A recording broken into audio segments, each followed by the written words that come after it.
Bueno, cuánta tela para cortar y como decía Flavia, quedan todavía negociaciones, porque falta ¿Cuánta tensión? La votación en particular, y de eso justamente vamos a hablar con Sergio Supo, director periodístico de Cadena 3 Argentina. Sergio, ¿cómo estás? Buenas noches. Buenas noches. Hola Mateo, hola Flavia, ¿cómo están? Muy buenas noches, ¿cómo están? Bueno, muy bien. Sergio, en este sentido, ¿qué se espera para las próximas horas, teniendo en cuenta que en la jornada de ayer se dio esta reunión con gobernadores, el ministro del Interior, que después desde la propia Casa de Gobierno y esta mañana Adorni desmintió que se había puesto como eje de la negociación la coparticipación del impuesto país? ¿Qué se espera con este entramado y esta tensión política de cara al tratamiento en diputados? Bueno, yo dividiría en tres planos lo que va a pasar mañana a partir de las 10 de la mañana aproximadamente. Hace 2 semanas allí en Telefe decíamos que estaba asegurado el comienzo de la sesión. Sí. Esto es, que iba a haber quórum. Efectivamente, va a haber quórum. Esto quiere decir que la mitad más uno de los miembros de la Cámara de Diputados van a estar sentados mañana, minutos después de las 10 de la mañana, para dar inicio a la sesión. Ese es el primer dato. O sea, la ley va a poder tratarse. En segundo lugar, y a medida que vamos avanzando al segundo y a la tercera etapa, se van abriendo cada vez más interrogantes. En segundo lugar, es factible que la ley tenga número para votarse en general.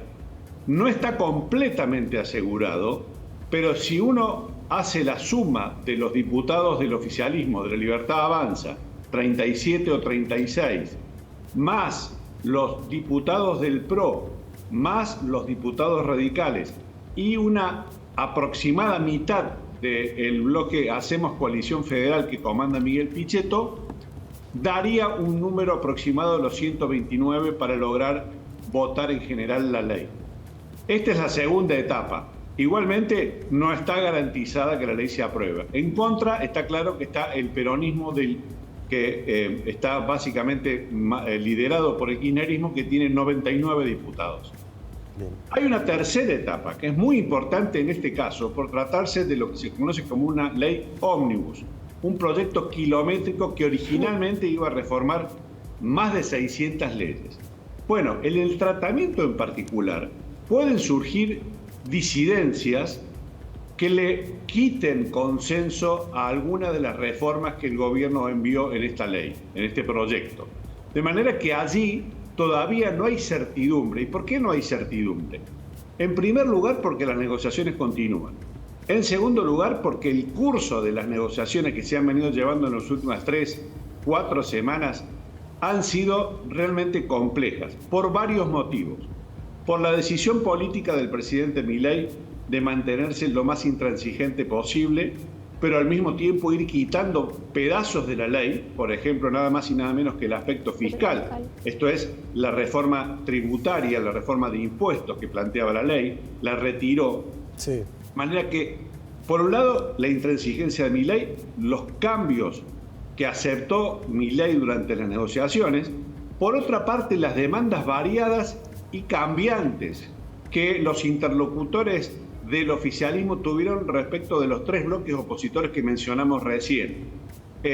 Hay en este sentido una actuación singularmente importante de los gobernadores en general y de algunos gobernadores en particular, que han ido multiplicando y cambiando sus aspiraciones. Fundamentalmente, el núcleo fundamental de parte del planteo de los gobernadores es no perder recursos. Por eso, en este último tramo, se estuvo discutiendo, por ejemplo, sobre si se va a coparticipar o no se va a coparticipar el llamado impuesto país.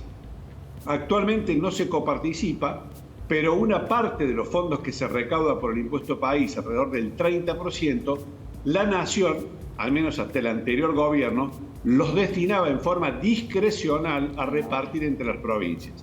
Hay en ese sentido provincias que están más o menos afectadas, porque las provincias más afines al gobierno kirchnerista anterior tenían en ese reparto una gran ventaja. Hay provincias como Córdoba, por ejemplo, que tenía solo el 3% de esa coparticipación, de esa distribución discrecional de fondos. Ahora bien, hay otro ingrediente muy importante que tiene que ver con la ley del impuesto a las ganancias. que fue quitado, el impuesto a la ganancia fue quitado para la mayoría de los trabajadores, y eso desfinanció fuertemente no solo el gobierno nacional, sino también en las provincias. Hay algunas provincias que hablan de una masa salarial y media, o sea, 1 mes y medio de sueldos en total lo que habrían perdido. Por eso están reclamando el tema del impuesto país. Esta discusión terminó, entre comillas terminó, porque yo creo que todavía van a negociar hasta último momento, cuando Milei dijo: la cuestión impositiva se va a definir más adelante. Y aquí se abre un interrogante, y con esto termino, Flavia y Mateo. Aquí se abre un gran interrogante muy significativo. ¿Milei va a cumplir su promesa de fundir a los gobernadores? Esto es, es probable que no le van a votar o no le están votando la mayoría de las cosas que Milei quería en esta ley ómnibus. Pero ahora Milei se queda con una masa de fondos discrecionales que podrá administrar o no. Por eso también mañana va a haber que prestar atención a la hora de la votación, una votación que va a durar, que seguramente va a ser recién el jueves o quizá el viernes. Bueno, va a haber que prestar atención a que haya algunas provincias originalmente peronistas, ya se sabe el caso de Tucumán, que puedan llegar a modificar sus votos en favor del gobierno.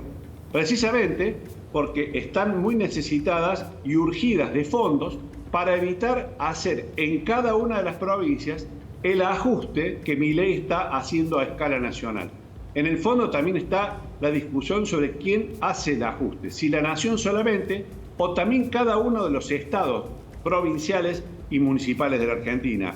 Mateo, Flavia. Sí, Sergio, cortito, te consulto por ganadores y perdedores, porque hay un desgaste, hay una oposición que está claramente del lado del sector de Unión por la Patria, que no toma esa visibilidad que toma ahora esta oposición dialoguista, pero ¿quién gana? Obviamente queda lo más importante, ¿no? La votación, pero con esta sesión que habrá mañana, ¿alguien queda conforme?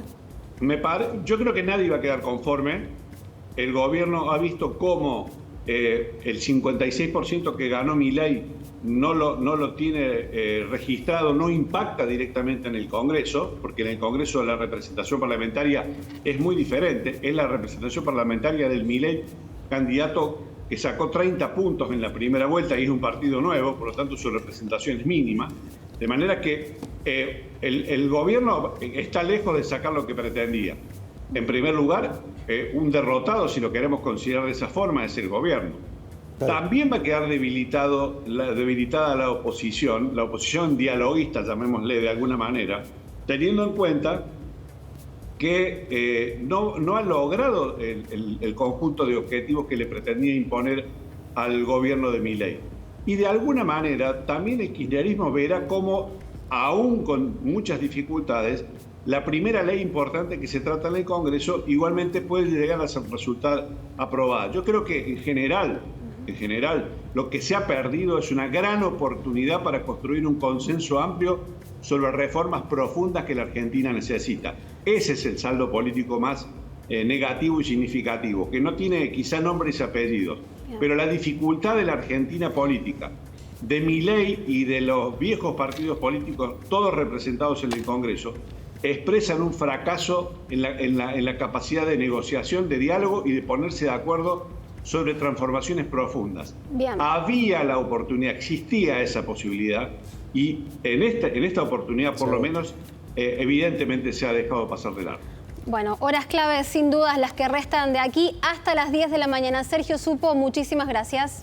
Gracias, Sergio. Abrazo grande para los dos. Buenas noches.